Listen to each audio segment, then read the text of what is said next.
Pickling cucumbers in vinegar is one of my childhood memories.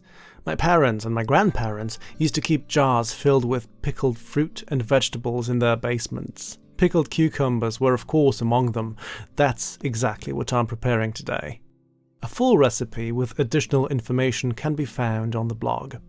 I'll need gherkins or pickling cucumbers, water and vinegar, as well as a few extra ingredients that will add character to the pickling solution. In my case, it's garlic, dill, bay leaves, allspice, black peppercorns and mustard seeds.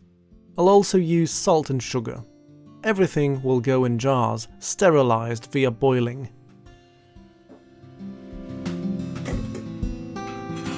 I begin by placing part of the spices on the jar's bottom. First goes the bay leaf, then the allspice and the peppercorns.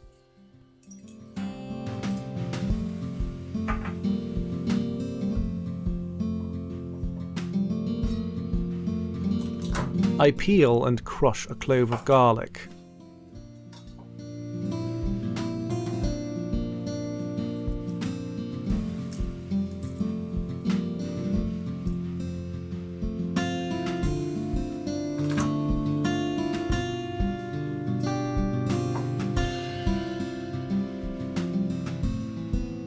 I also add a bit of dill.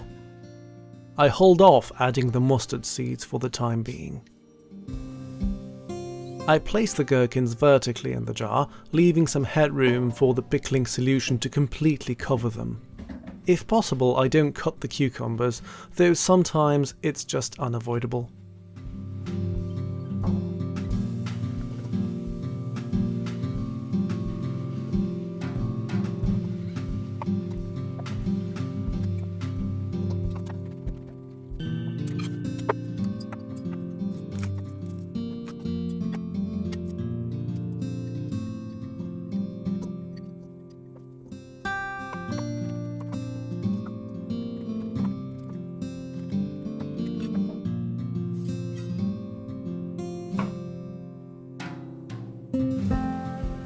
While I'm at it, I also prepare a jar of sliced gherkins. The ingredients are the same.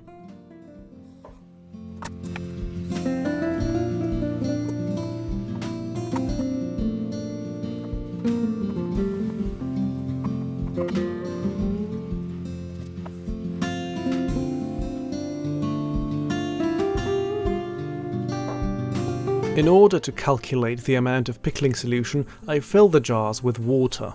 Next, I pour it off into a bowl and weigh it. This way, I know how much solution I need. I still need to calculate the water to vinegar ratio, as well as the amount of salt and sugar.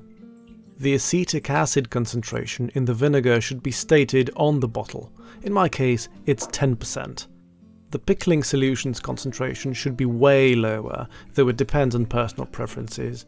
I like it light, at just 1.25% acidity. Most recipes in Poland give proportions for a concentration of 1.67%. 2% is already a lot, although my great-grandfather used to like his gherkins very vinegary and used a 5% solution. The formulae for calculating all of the ingredient amounts can be found in the blog post. Before I pour the pickling solution, I add the mustard seeds. They have a tendency to float before they're fully rehydrated, so I'd probably pour them out along with the water while measuring the amount of pickling solution.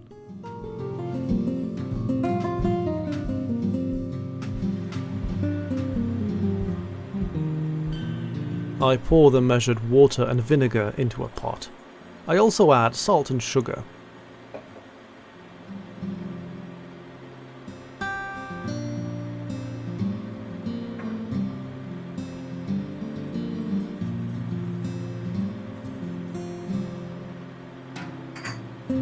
I heat the solution and get it to a boil.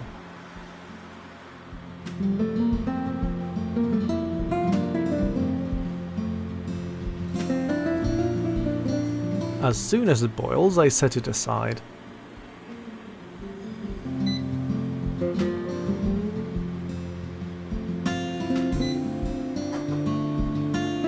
I place another pot on the stove, this time with only water. I toss in the jar lids. I boil the water and let the lids sterilize for 10 to 15 minutes.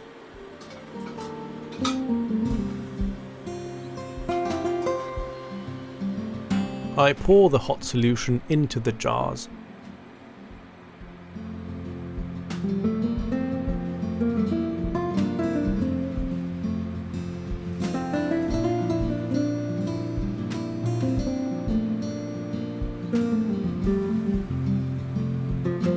I also add fermentation weights on top. They're not really required, but since the cucumbers aren't packed tightly, I like to prevent them from floating. Then I screw on the lids.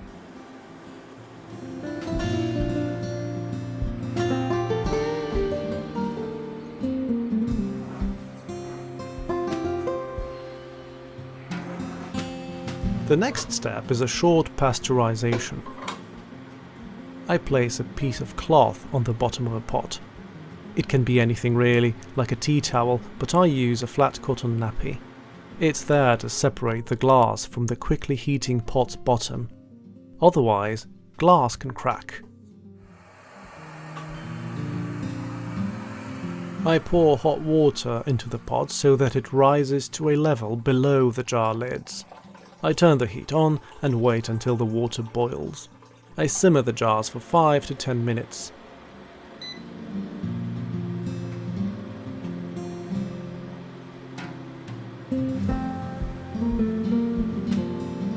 I place the pasteurized jars on a folded towel, bottom side up. If a jar leaks, I'll notice. I cover the jars and let them slowly come to room temperature overnight. Then I transfer them to the basement. At this stage, the gherkins have already changed colour to an olive green. This is due to the chlorophyll reacting with the acid, losing a magnesium atom and changing into pheophytin. The acetic acid influences the aroma and taste of the gherkins, but most importantly, it preserves them. Provided the jars are airtight and the pasteurization was successful, the gherkins will be good to eat for many months. The gherkins are ready in a relatively short time, just a few days, maybe a week. The flavour keeps developing for a while though, so it's a good idea to let them mature for a month.